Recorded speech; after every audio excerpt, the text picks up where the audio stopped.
Welcome to the latest Motley Fool scoreboard. I'm on in Chocolate. We've got longtime fools Lou Whiteman and Jason Hall giving a 1 to 10 rating to a Moneyball wreck. It's Mastercard, ticker symbol MA. First, we'll rate the strength of Mastercard's business, including factors like industry and competition. A 10 is invincible. A 1 is hopeless. Lou's at an 8. Jason, you're at a 9. Yeah, I'm not sure that I've ever rated any business this high, and Mastercard sits in the best place in the payment space. It's in between the merchants, in between the banks, in between the consumers, and absolutely required for all of them. And another thing, it's a lot more innovative, I think, than people realize. Yeah, so it's not really a duopoly, but it's pretty darn close, with all respect to Amex and Discover. And you know what? They've done a good job evolving with the market and adding new tools as needed. This is a business that arguably is always on the defensive. They are the established incumbent, and they've done a great job just kind of keeping up with trends and making sure they aren't disrupted. There is like some natural limits here, which might have brought me down a bit, but it's hard to poke holes at this business. It'll be interesting to see what Capital One Discover does, but yeah, it is eventually pretty close to a duopoly. For management, a 10 is Warren Buffett, a 1 is Homer Simpson. Both of you have 8s, Jason. Yeah, they're building business-to-business payments and in other areas of payments that are actually bigger than like the merchant consumer economy and the way that they make their money now. I think that's a smart way to grow. The other things that sometimes we miss is it's a low yield, but the dividend growth since they initiated the dividend has created enormous value, not to mention buybacks, things that have enriched shareholders beyond just building a bigger business that sometimes we forget about.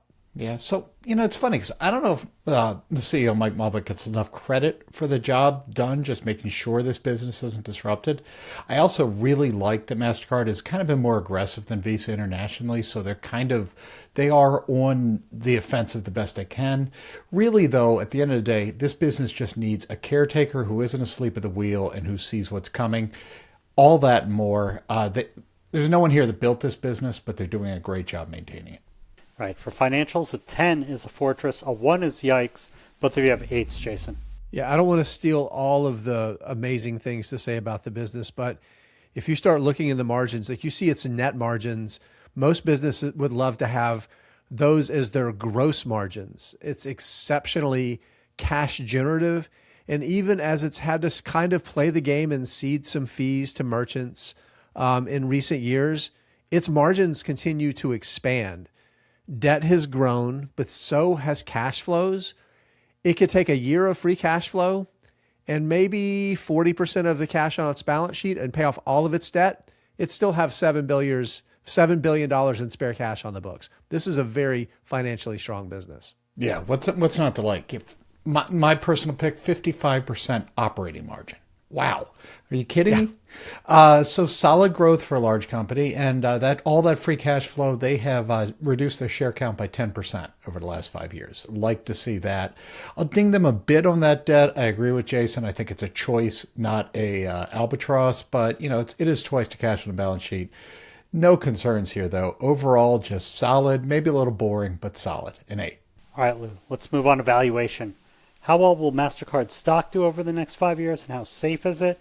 Keep in mind, a 10 is a sure thing, 1's a lottery ticket. So I'm at 5 to 10%, probably on the high end of that, but this has market perform or better than the market, but not by a lot, written all over it for me.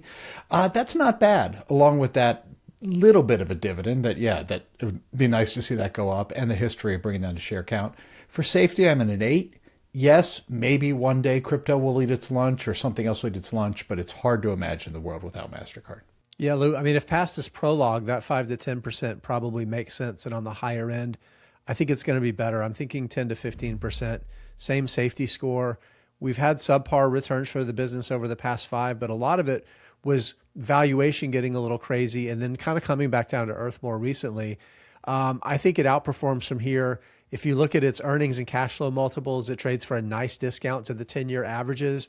And then again, dividend growth and share buybacks, I think are going to help juice those big round number returns and create even better per share value.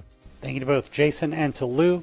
They've given MasterCard a strong overall score of 7.8 out of 10. For top hits, Jason doesn't have one, but Lou prefers Visa. Look out for a new scoreboard every market day at 7 p.m. Eastern. Next up is Nucor. Till then, Fool on.